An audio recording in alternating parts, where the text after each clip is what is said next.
Good afternoon and welcome to Museum Tower, where I'm delighted to host today's special Leaders of the Americas conversation on US support for climate, economic, and energy resilience in the Caribbean. I'm Melanie Chen, a board member at the Atlantic Council and founder of the Caribbean Initiative at the Adrienne Arsht Latin America Center. And I'm delighted that the founder of the center, Adrienne Arsht, is also here, as well as Fred Kemp, the President and CEO of our Atlantic Council.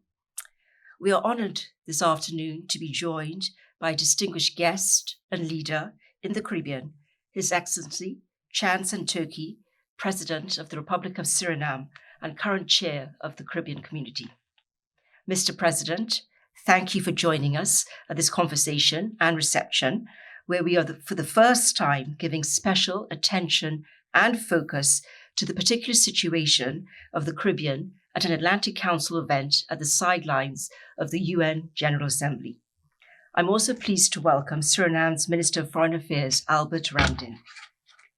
Since being elected to office in 2020, President Santokhi has led Suriname through an exciting moment in the country's history. Newfound oil and gas reserves have provided new optimism for Suriname's long-term future. And under President Santokhi's leadership, Suriname is taking on a more regional and global role by advancing efforts to address food and energy security in the region. Previously, President Santokhi served as Commissioner of the Police and as Minister of Justice, where he led a heavy crackdown on crime and drug trade and worked to uphold law and order across the country.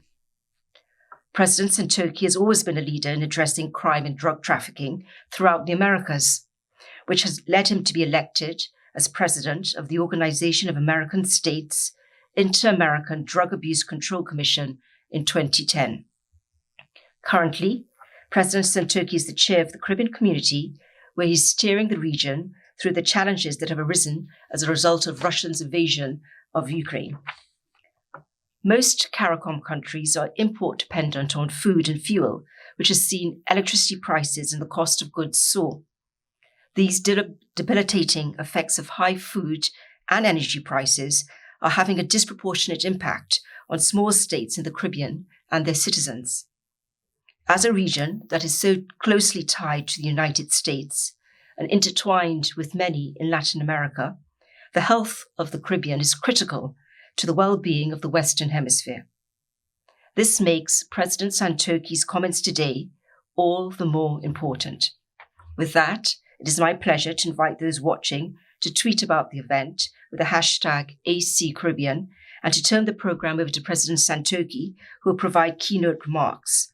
He will then have a short conversation with Jason Marczak, Senior Director of the Adrienne Arsht Latin America Center, before we then proceed to the rooftop for a reception. Please note this conversation is also being recorded for post-event distribution across various channels. Mr. President, over to you. Thank you.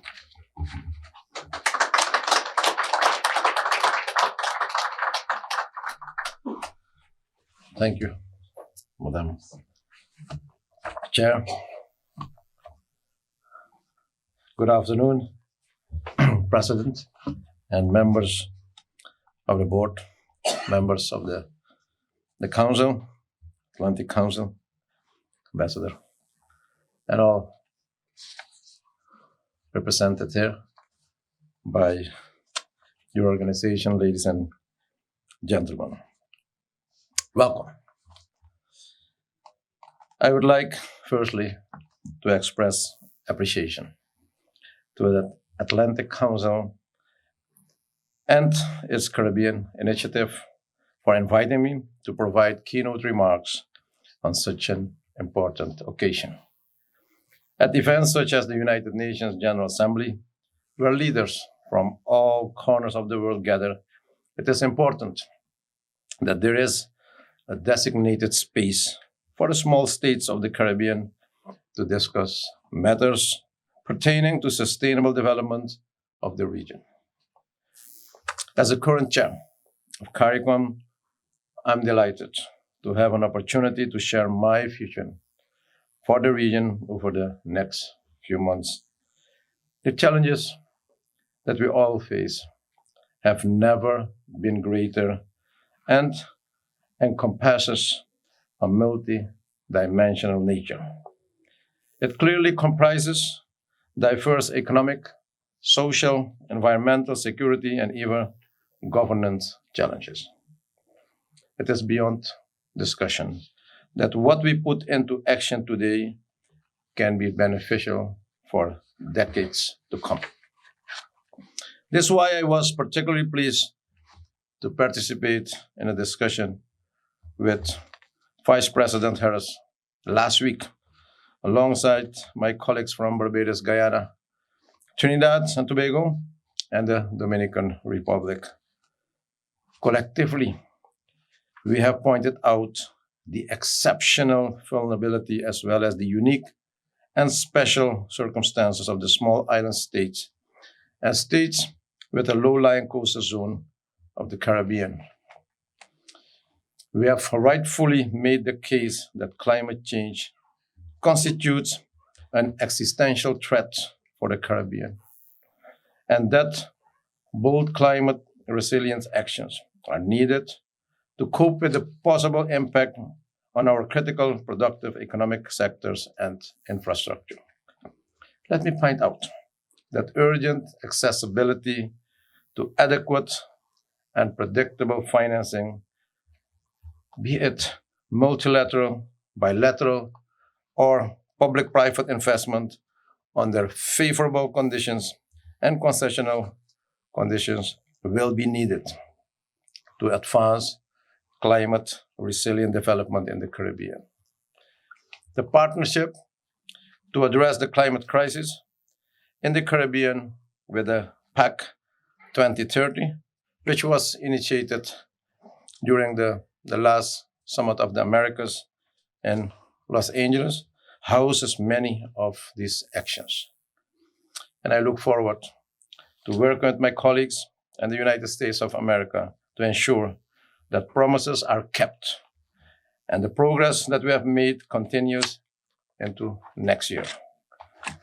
The actions announced at the end of that meeting, particularly those that involve access to development finance, investing in food production, and building energy security, is an indication that our regional collective action has yielded results, and that the United States of America has been listening to the call of one of its important strategic alliances in the Western Hemisphere. Yes, the Caribbean is the first border of the United States of America, and not the second, and not the third.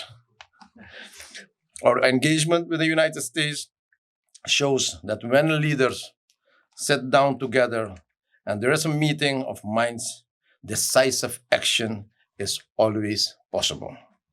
The countries of the Caribbean have not been spared from the current political development in the world resulting from the war in Ukraine. These global dynamics have seriously impacted our macroeconomic conditions, our productive and transportation sectors as well, our social and health infrastructure also. These distortions are affecting our endeavors for ensuring sustainable development of our countries and peoples and poses challenges for democracy, political stability, and overall governance.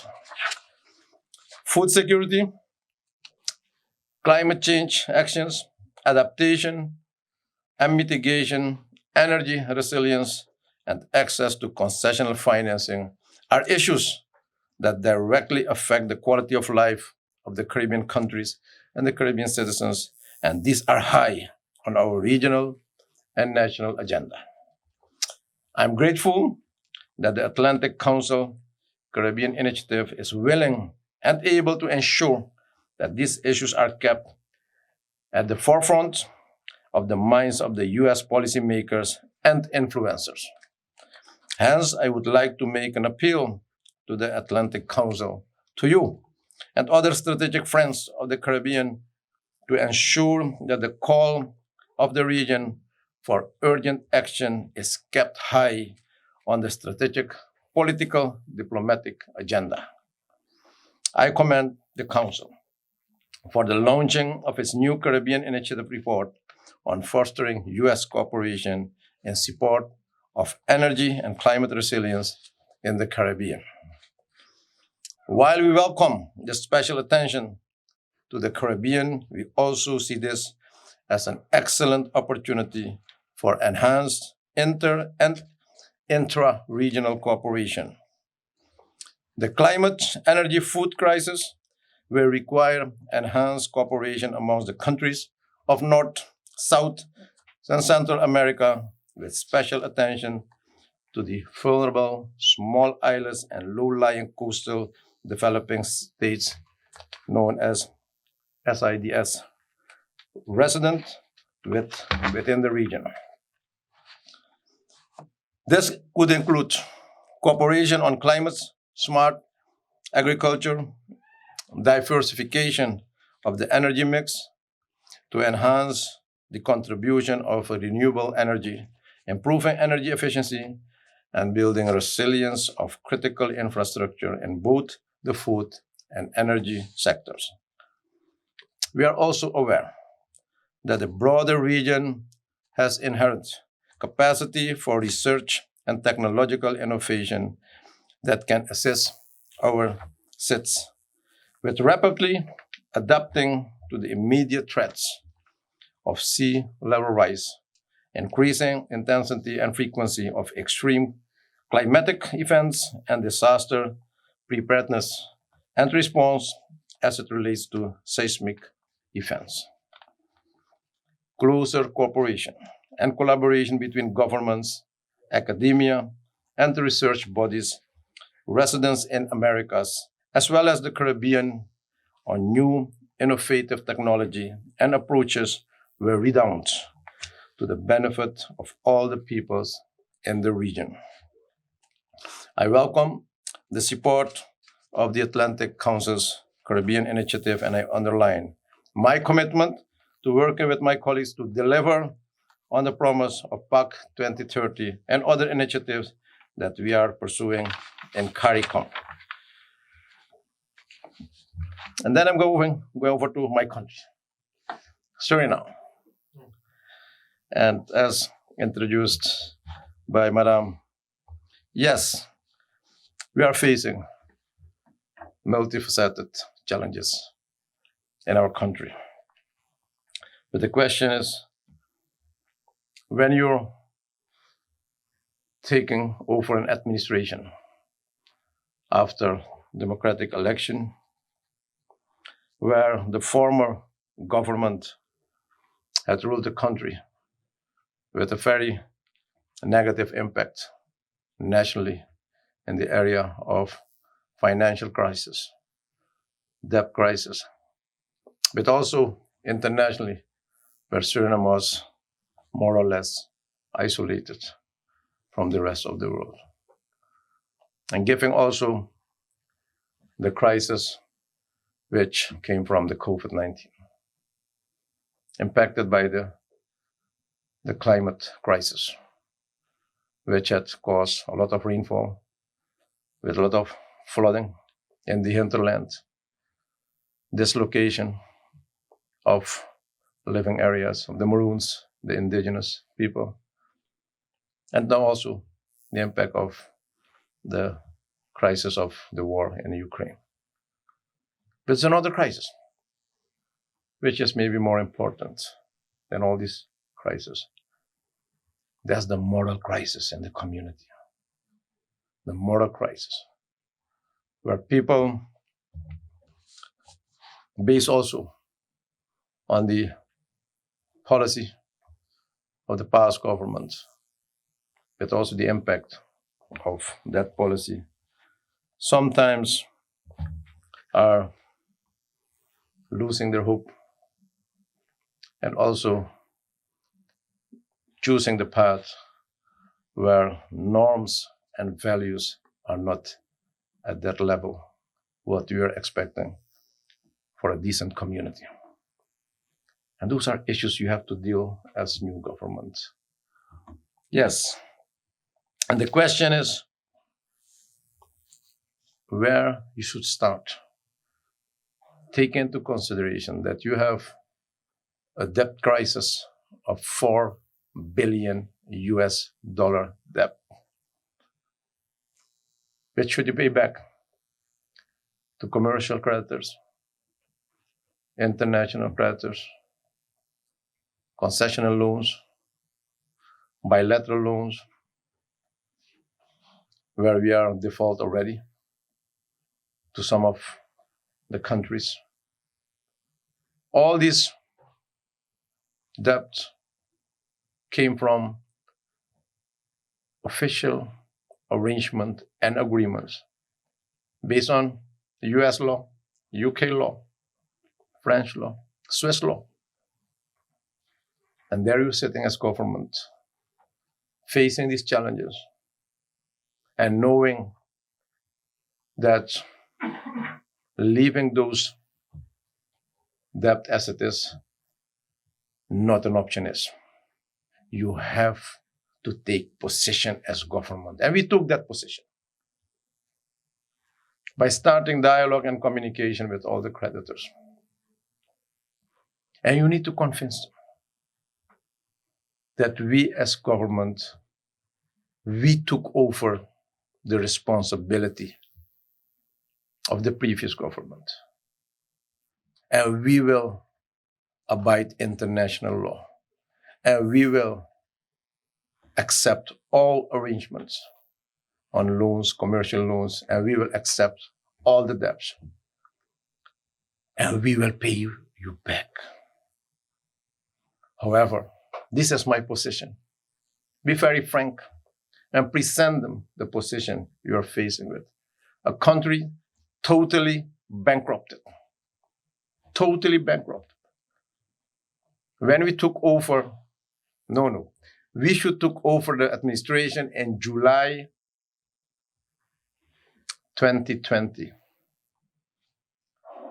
And in June, I was engaged in consultation and dialogue with the previous government,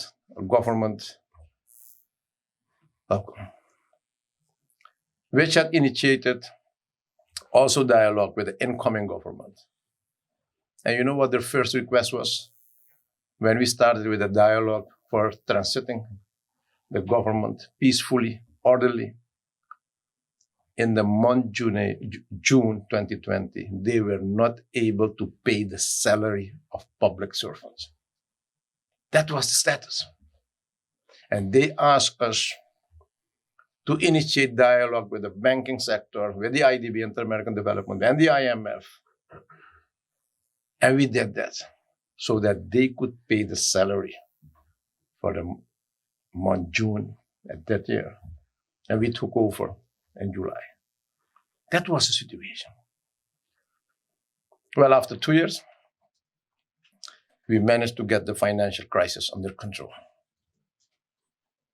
We have a positive budget now. We have a reserve now. I can give salary increase now. I can give allowance to all the vulnerable groups. But moreover, we have resettlement with our creditors and getting a sustainable resettlement of our debt. With the Paris Club, we reach agreement that we'll pay our debt after 2025, based on better condition, on the timeline, but also on the interest and a haircut. We are now engaged with the Oppenheimer group of creditors, and we haven't reached agreement yet, but we are still communicating, having dialogue. There is trust, there is confidence, and yes, the discussions are now about the conditions, but we reach also agreement on settlement of this debt. With two countries, China and India, we have reached also agreement on the settlement. However, we haven't finished yet. Why? Because when you're engaged in such a complicated and complex crisis. You cannot solve that on your own, particularly when the crisis, the debt crisis, has a global nature, an international nature. You need to solve it globally and internationally by inclusion of all the international partners. And that was the other strategy I took to gain trust and confidence from the international community, and have also a strategy on dialogue with all of our international friends. Very aggressive diplomacy, which had led also to goodwill, understanding, and also support to my country. And based on that, the advice was also given to us, also by the international creditors, to have dialogue with the IMF and to reach agreement with the IMF. And that we have done. And we're implementing that IMF program now, which is now supported by the Inter-American Development Bank. So, having said this, here we are as country with the administration under my leadership, that the crises are under control. COVID is under control. The climate crisis is really challenging us. And to give you an indication what the climate crisis is, Suriname is a country with low-lying coastal line. So we are getting the aggression of the rising of the ocean water. So we're losing a lot of mainland in the northern part. We lost some kilometers already. But due to the climate change, we're getting a lot of rainfalls in the interior. So Suriname is located in the northeast area of South America. So all the waters from Brazil are coming to Suriname. So all these villages where the Maroon people are living, the tribal community and the indigenous people, are coming underwater more than 1-2 meters. And then we have a hydro dam with which we generate cheap energy, green energy. The water level is rising in those dams. So you have to spill the water. And that is causing, again, flooding areas in other parts. So that is the situation. North part, interior. And what are the options in such a situation? And what is the world asking us to do? Adaptation. Because we are not causing that emission in the country. No, we are one of the 3 countries in the world which are ranked carbon negative. So we are not causing for the emission. But what is the world asking? Adaptation, yes. In the north part, we're planting mangrove plants now. But the coastal line is more than 400 kilometers. The Secretary General of United Nations came. He planted also some mangrove trees. The Prime Minister of the Netherlands came last week, planted over. And I listened to the call of the professor, Mr. Naipal. And he said, all the things what we are doing is old-fashioned, with a hand, while there is modern technology available, but we don't have that. So here's the call toward the international community to give us that assistance to protect our coastal area. And the hinterland, we started with the study group to have that discussion with the local community. But dislocation, moving people from one location to another, displacement, is a very sensitive issue in my country because people were dislocated and replaced already when the hydro dam was built with a lot of negative and emotional problems. So here we need to study because it's not about dislocation or replacement. It's about more than 300 years of history, of culture, of tradition, their connection, spirituality with the ground and the land. And then to convince them not to go to other areas or higher areas, just to expand the living areas. To expand the living areas. But someone has to pay for this adaptation. And who's paying for that? With the crisis, the financial crisis, the debt crisis, the COVID crisis, yes, we have to pay for that. And that was my message I delivered to the managing director of the IMF, Kristalina Georgieva. It's my friend. I just met her on the street. My friend. And the message was, when we agreed that with that IMF program, that was in another reality. But this is a new reality. And we need to change our strategy. We need to redesign our IMF program. And she supported that. And the IDB supported that.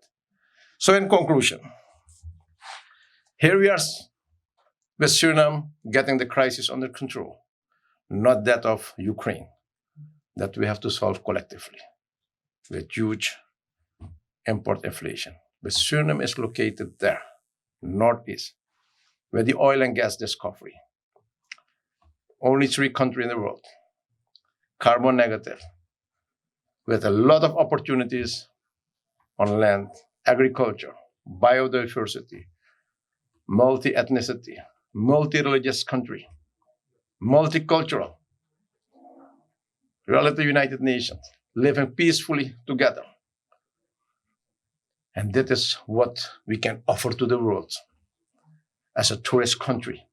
And that's why we decided on July the 1st to open our borders for the entire world. And Suriname is, I think, one of the 2 countries in the world which you can enter without any visa now. No matter where you live in the United States, you take the American airline and you're in Suriname because the American airline is flying to Suriname. We're inviting them. We're inviting investors to invest in Suriname in the oil and gas.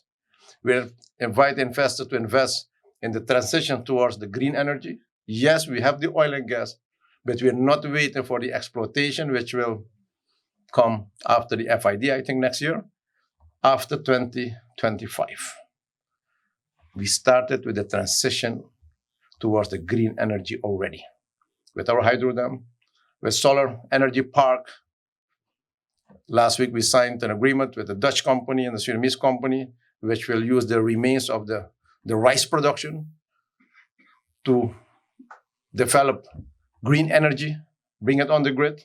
There's a study going on the wind energy and the hydrogen. And we are welcoming all the investors who are willing to invest. Finally, yes, we are a country with a lot of fresh water. And water will be a challenge in the future. And we are willing to have dialogue, to communicate with investors about water production and to serve the world with fresh water. And yes, we are carbon negative. We'll stay carbon negative based on sustainable development of our forests with close cooperation with the international community. And we're providing oxygen to the world. And we're not asking for any charge. Only thing I'm asking, world, I'll guarantee that I'll keep this forest for the world. Give me reasonably a compensation for that in order to get my crisis under control, to bring prosperity for my people. And I want to do that in close cooperation with your council, I want to do that with the regional community, and I want to do that with the international community. Suriname is there, is open for business. Thank you very much. That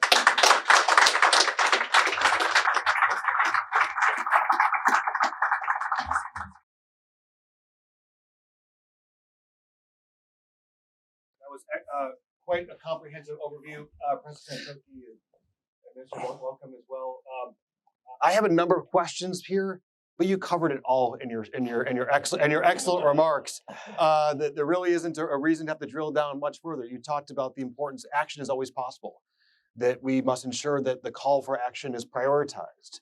You talked about the effects of the Ukraine war, climate change, access to concessional financing, and the call to the Atlantic Council, which as you know, we've heard loud and clear with Melanie founding the Caribbean Initiative insofar as the importance of ensuring the Caribbean is prioritized, not just in the short term, but as a long-term first border of the United States. Yes. So I just have one question for you then.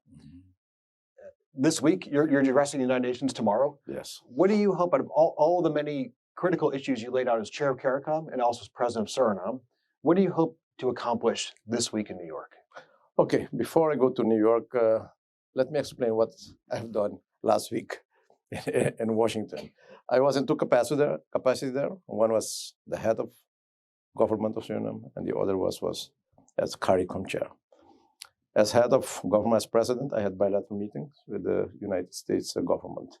A meeting with Secretary Blinken on the bilateral relation. Mm-hmm. And my call was that we need to strengthen the bilateral relation, that we need to have a comprehensive agenda between Suriname and United States, that we need to expand the agenda. We need to deepen some sectors in the cooperation, particularly in the area of security, particularly in the area of investment and bilateral trade. But the meeting was also to strengthen confidence between the two countries. And with that, I can inform the Council that confidence is very important, which can function as an instrument for your Council, but which can function as an umbrella, that there where there is strong confidence in two countries and at the level of leadership, that's better to do business and better to come to Suriname to do investment. Then I had a meeting with the Vice President Kamala Harris, with the leaders of Dominican Republic, Guyana, Trinidad, and Barbados. And the agenda was once again to express our commitment on the settlement we had agreed in Los Angeles on food security, on energy security, and finance. Mm-hmm. And from that moment of LA till the meeting last week, we have seen that there was a lot of hard work done with both sides of the committees, the US and the Caribbean countries. There's a timeline for the coming weeks with targets. And I sure believe that with LA meeting, the Summit of the Americas, we get a new opportunity. A new window was opened between the United States and the Caribbean. And that will continue to strengthen and to improve. Now in New York is based on also the Caribbean agenda to continue, to expand also the relation with the entire world, where we had meetings with the Secretary General who came to Suriname and who was committed to come with a strong message and also very decisive on the climate financing, but also to bring amendment in the vulnerability index, because that is a very unjust system of ranking countries. I'm a poor country. I'm a developing country, but I'm ranked as a medium income country. And we're not getting the access to concession This is loans. something that we're already looking at the Atlantic Council. Exactly. Yes. So this is the message of climate financing, but also bringing changes in the vulnerability index, and also calling for a new index, that is the climate vulnerability index. And tomorrow I'll address the United Nations on those topics. And we had good meetings today with also Canada. There are issues on the regional level. There's the issue on Haiti, which we need to address collectively on a regional and international level. Yes, I'm here to give support to also the international order, international peace, and take part in the thinking and decision-making on the impact of the Ukraine war. Well, all critical priorities for us here at the Atlantic Council, looking at the implications of the Ukraine war and uniting the world, continued support for Ukraine, also look at the fallout from that. So I want to, again, President Santokhi, congratulate you on your excellent leadership as chair of CARICOM, of course, as president of Suriname. This now concludes our formal program, and I'd also like to again thank Melanie Chen, who founded our Caribbean initiative. Of course, Adrienne, all this wouldn't be possible without Adrienne. We wouldn't have an Adrienne Arsht Latin America Center if it wasn't for Adrienne. And of course, Fred Kemp and his leadership of the Atlantic Council. So I now invite everybody, we will, to proceed, people will guide you to the rooftop for a reception where we will also have a champagne toast among other treats up there. So thank you all for joining us. And again, President Santokhi, an honor to be with you. Yes, thank you.